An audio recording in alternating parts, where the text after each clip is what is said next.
half of that planet. Now, so you can, or you should visualize, and I have the actual sketch of it, one of the few drawn by me and not from actual archaeological discoveries. I show a sketch of the half planet, which became the Earth, being thrusted through the collision, the force of the collision, to a new orbit, which is our present orbit. So you have a planet, a half planet, so obviously the landmass is on one side. Tiamat has been described in the Sumerian writings as a watery planet, so we have also inherited the water, and now you have a planet that through its constant revolution and through the gravitational forces in the solar system gradually becomes a globe. From a half orange becomes a full orange. Yeah, it would have to rebalance itself. Right, so it rebalances itself. We still have on one side the tremendous cavity filled with water, which is the Pacific Basin, a tremendously deep cavity, and you had on the other opposite side all the landmass or the continents.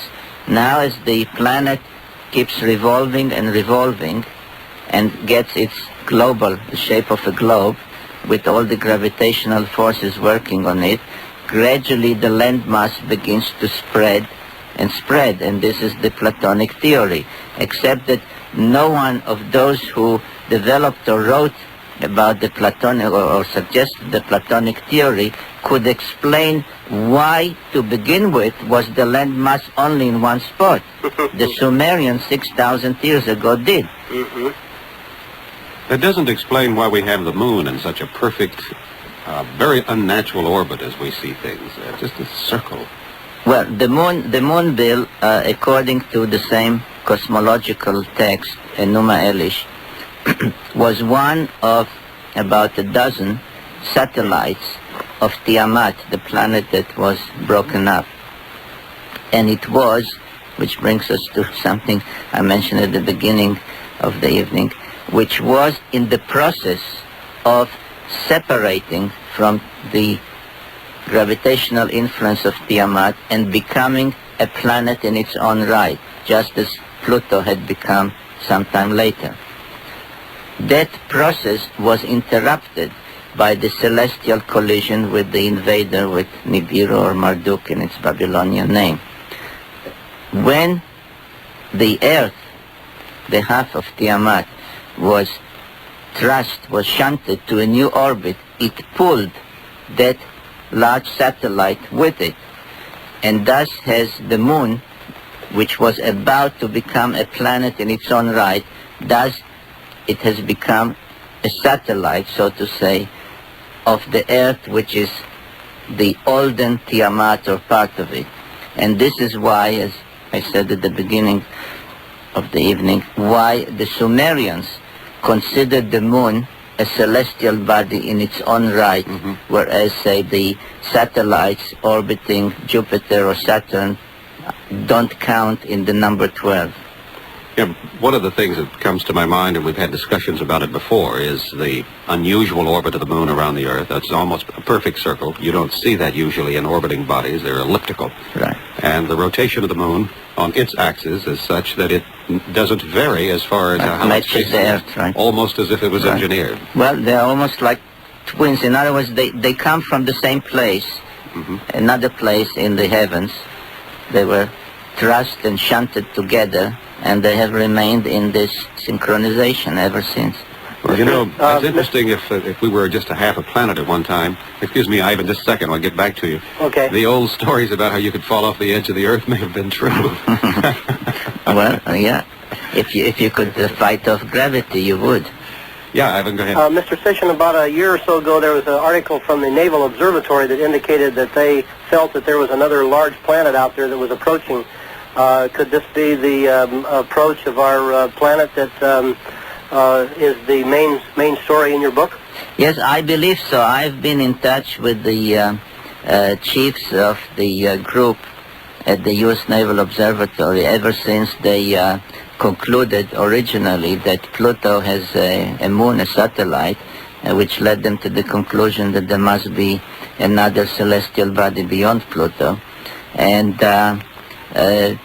just to give you one sentence from what they've been telling me and writing me is they said, let us catch up with the Sumerian knowledge. Well, that's very, very interesting. So we may have a celestial visitor here in the not-too-distant future. Well, I wanted to ask him what year, but he said that was going to be in his next book, so I won't ask him. Right. But Dr. Beck has referred one time to a book that he read that was titled Pharaoh's Pump.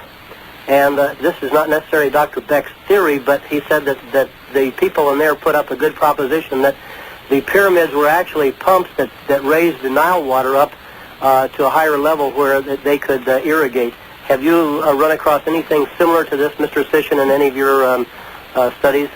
Well, this was brought to my attention, and I really cannot explain or speculate on somebody else's theories.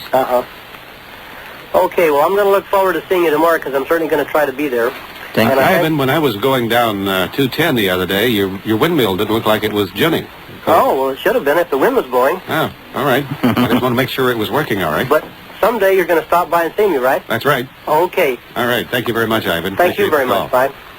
I'm Bill Jenkins. It's Open Mind. High and 70 feet wide are so clear, and the impact so great, you'll think you're actually attempting aerial maneuvers with the Blue Angels and being pursued by police during a thrilling high-speed chase. Experience a movie today at the new California Museum of Science and Industries IMAX Theater. Call area code 213-744-2015. And are you a woman? And Bill Jenkins with me in studio, Zecharia, Sitchin. And we have on the line William. Huh?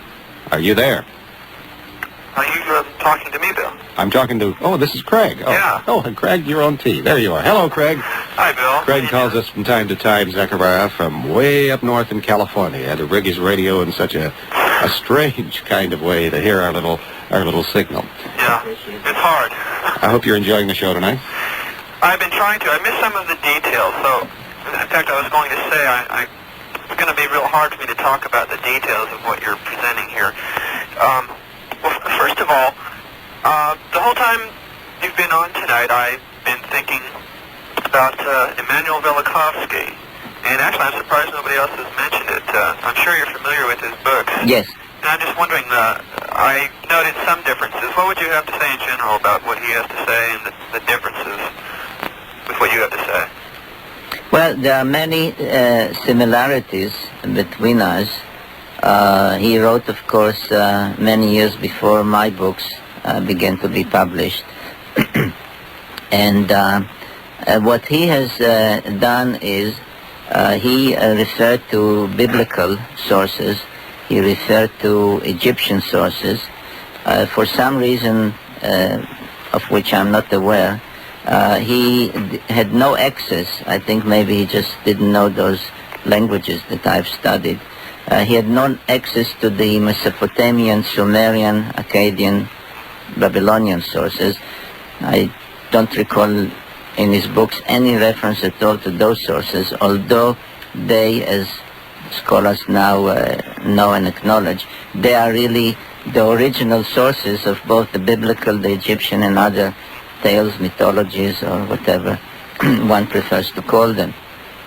So this is one difference or flaw in his writings, but he did go to the biblical and Egyptian, I think also some Greek sources, and he found in them references to a celestial collision. And he, thinking what it meant, concluded that there was some collision in rather recent, or we could say historical times, biblical times, that led to the creation of Venus. That Venus, he said, was a comet that was caught, orbited, was drawn into the solar system, and so on. Now, all that was very interesting, except I think he was wrong in his conclusion, because were he to be aware, I'm sorry, of the Sumerian, Mesopotamian sources, he would have known